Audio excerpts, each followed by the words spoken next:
Don't forget to subscribe to the channel and hit the like button to support the content.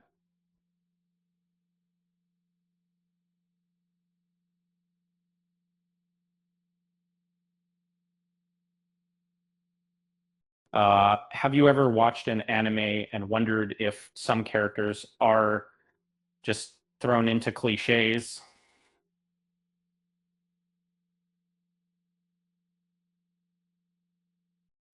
That feeling hits hard when characters like Shizuka from Windbreaker come into focus, and you know, her role feels like a familiar pattern, but does it serve the story or diminish it? Imagine falling into the series um, right at the Roppo Ichiza arc. Um, the action is intense, battles are fierce, and the stakes are high. It Yet amidst all the chaos, one character's depth seems to be missing.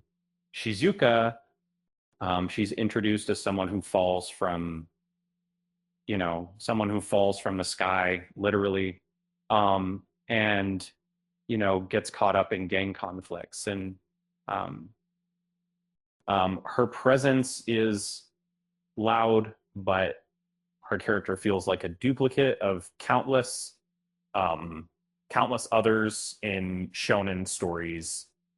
In truth, she often seems to be there solely to fuel the plot, not to develop her own story arc.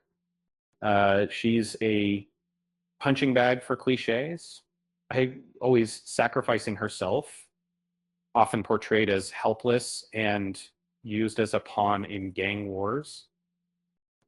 It's like she's trapped in a rinse and repeat stereotype rather than a unique personality with real agency.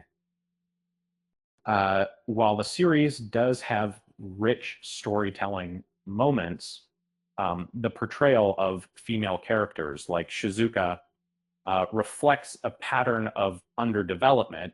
Uh, Instead of being empowered, she sometimes appears to be a plot device, waiting to be saved or sacrificed. It leaves viewers questioning, is this lazy storytelling or just a missed opportunity? Uh, think about it. Um, could you imagine her instead standing up, making her own choices?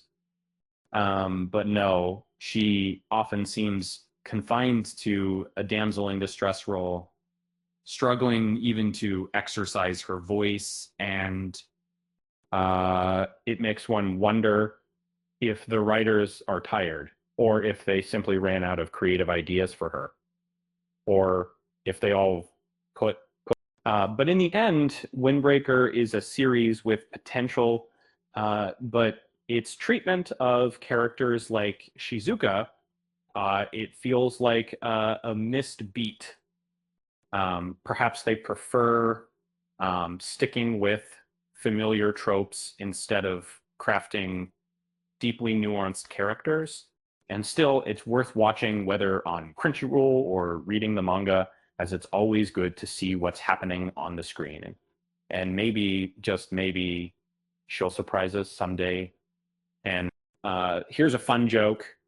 Why did Shizuka refuse to become a superhero? Because she didn't want to be another cliche in the comic book. Um, with that said, thanks for watching, and until next time, I'll see you soon.